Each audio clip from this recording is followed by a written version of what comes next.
Auzubillahiminash-shaytanir-rajim. Bismillahir-rahmanir-rahim. Assalamu alaikum. The topic of my discussion today is Gothic novel or Gothic literature in particular.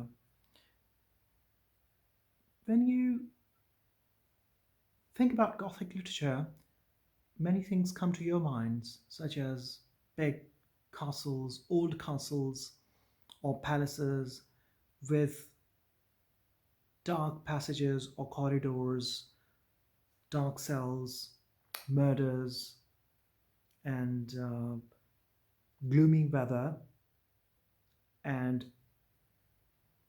spirits, evil spirits in particular, many times, and ghosts and apparitions, and some eerie or uh, gloomy atmosphere, dark and windy or stormy nights with a lot of lightning and thunder. And there are like there are some mysteries in those castles, such as curses or maybe some murders, and the ghosts or the spirits try to take revenge from the people. Gothic literature became famous when Horace Walpole, he was the first writer of Gothic short stories, Gothic novels. In particular, he had written the first Gothic novel in 1764, and the name of the novel was Castle of Otranto. In that, there is a curse on that particular family, and uh, his child dies because of a very big helmet which falls on his wedding night. So you can read it out if you wish. Gothic literature was, well, it was going on for a long time, for centuries. For centuries, it has been going on. It had been going on. Like before that, Shakespeare and Christopher Marlowe and many of the writers had been writing something about uh, the elements of supernatural in their works. So Shakespeare has written Macbeth and Hamlet, say for example. I'm giving the examples of two. There are others as well, such as Tempest, in which, or A Midsummer Night's Dream, in which you will find different gods playing their roles, or Ariels or something. But in Macbeth, you see three witches and then Hecate or Hecate. Both pronunciations are correct for that particular uh, goddess. Hecate is a goddess, and three witches, they are very important because they give certain prophecies. They predict that Macbeth will become the king, and he afterwards becomes the king by killing the king himself. And in Hamlet, the king's brother kills the king, and the king's ghost comes to his own son, and he tells him to take revenge. So it had been going on even for centuries, like in Greek time or before that. People were much interested in the elements of supernatural. But in English novel, this particular technique or this particular movement started in 1764 with the publication of Castle of Otranto by Horace Walpole. And there were a number of writers. People started to take interest in the writings, and there were a number of writers who started to write about this uh, uh, particular novels, which were like Gothic novels or Gothic short stories. So a number of writers, such as, say for example, Jane Austen's Northanger Abbey, Anne Radcliffe, Mysteries of Udolpho, and Horace Walpole's Castle of Otranto.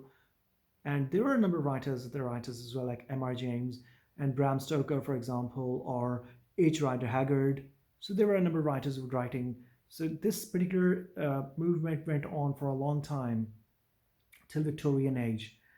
And not only in England, but in France, say for example, you get very famous name Guy de Maupassant, who was also writing uh, horror stories or Gothic stories.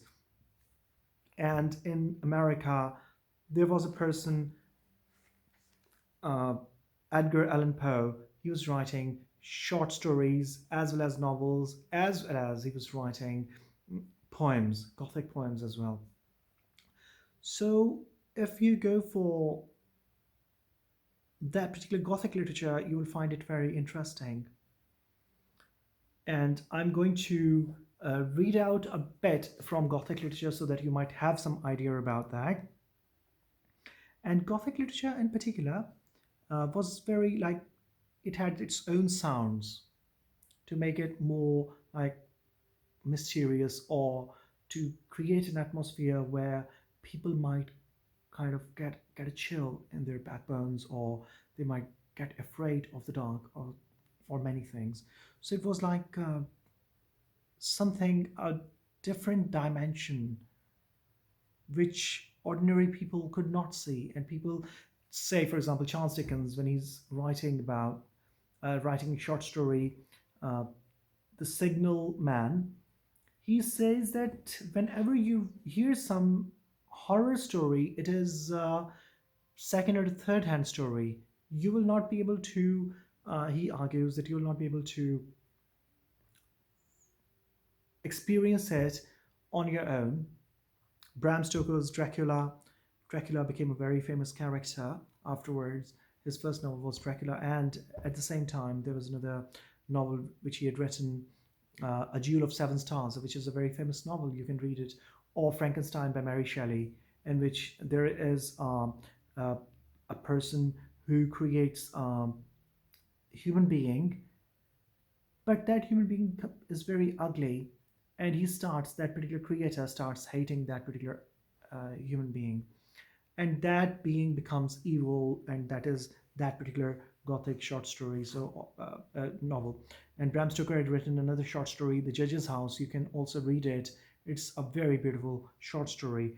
I'll read out a poem by Edgar Allan Poe, and you will come to know how beautiful this particular uh, literature is. You can just listen to it. And at the same time, keep in mind one thing that you can get at least some of this particular. I mean, you can get the material. You can make an assignment by getting the material on the internet. You will get a lot of information there, so you need not worry about that. And let me see, where's the poem. And there is a way to read certain poems. You cannot just read them like if you read them with particular expression, it will give you more meaning. It'll give you like more beauty, which you will not be able to find out if you're not reading in that way. Say, for example, Raven. The Raven by Edgar Allan Poe. Once upon a midnight dreary, while I pondered, weak and weary, over many a quaint and curious volume of forgotten lore, while I nodded, nearly napping, suddenly there came a tapping, as of someone gently rapping at my chamber door.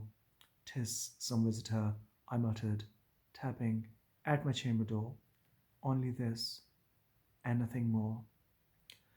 Ah, distinctly I remember it was in the bleak December, and each separate dying ember wrought its ghost upon the floor. Eagerly I wished the morrow, vainly I had sought to borrow from my books a seas of sorrow, sorrow for the lost Leonore, for the rare and radiant maiden whom the angels name Leonore, nameless here for evermore. And the silken, sad, uncertain rustling of each purple curtain thrilled me, filled me with fantastic terrors never felt before, so that now, to still the beating of my heart, I stood repeating, "'Tis some visitor entreating entrance at my chamber door, some late visitor entreating entrance at my chamber door.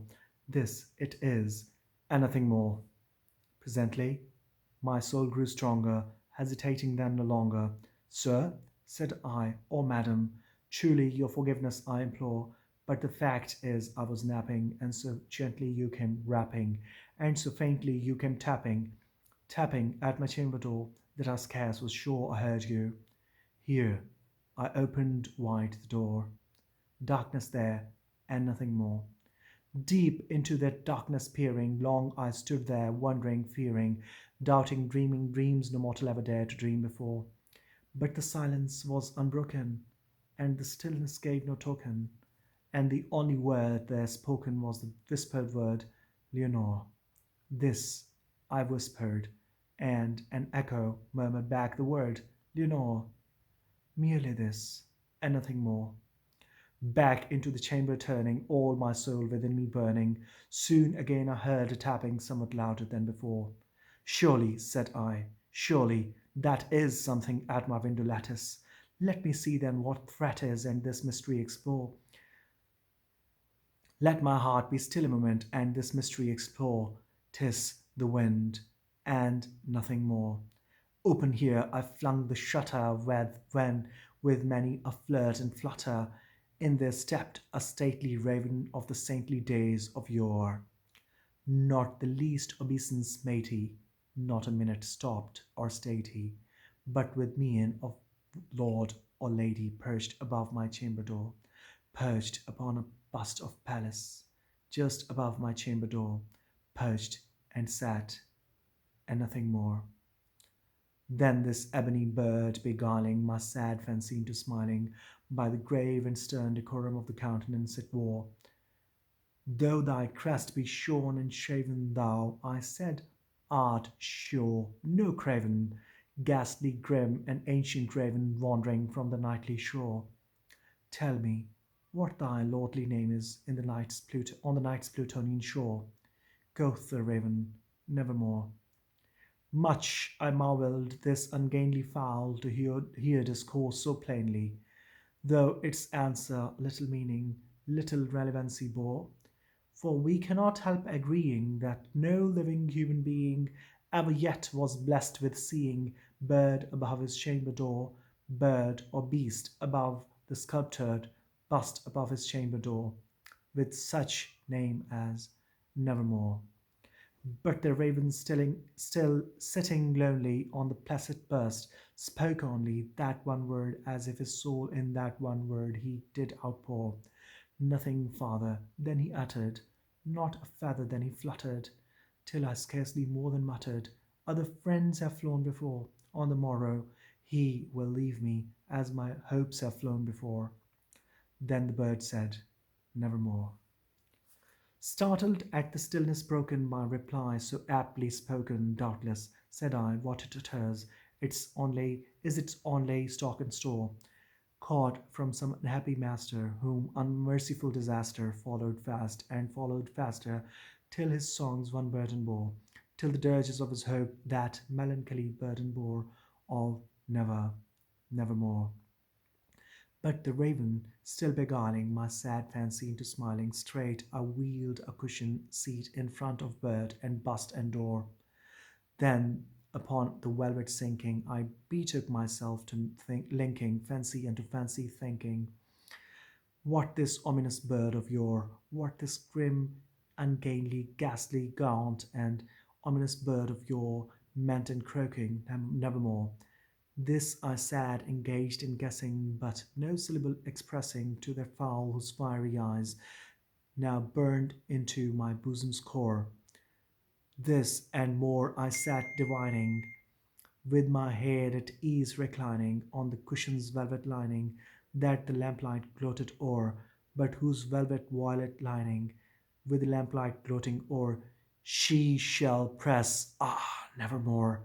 Then methought the air grew denser, perfumed from an unseen censer, swung by seraphim whose footfalls tinkled on the tufted floor.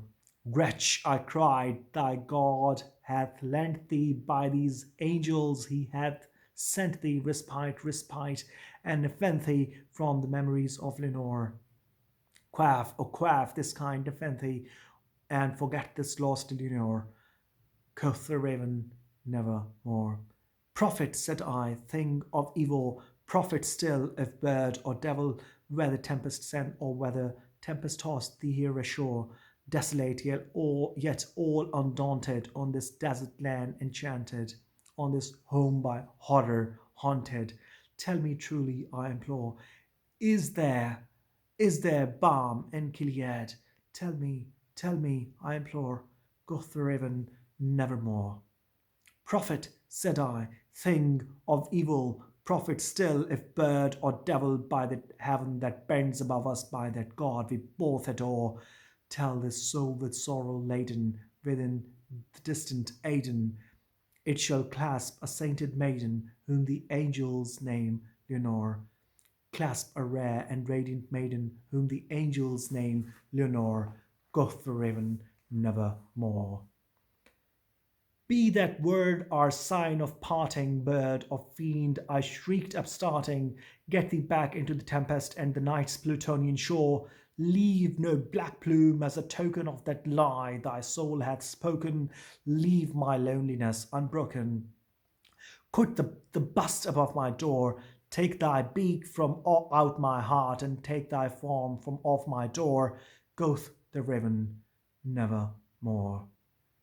And the raven, never flitting, still is sitting, still is sitting on the pallid bust of Pallas just above my chamber door, and his eyes have all the seeming of a demon's that is dreaming, and the lamplight o'er him streaming throws his shadow upon the floor, on the floor, and my soul from out that shadow that lies floating on the floor shall be lifted never more. That's the end of the poem.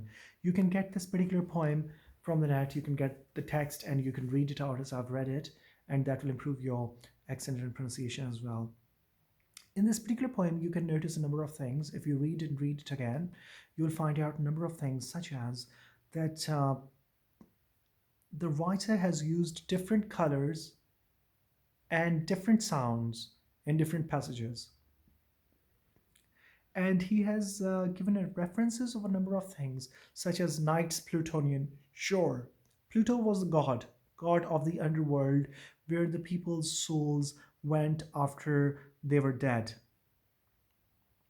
And at the same time, in English literature, Raven has been associated with death.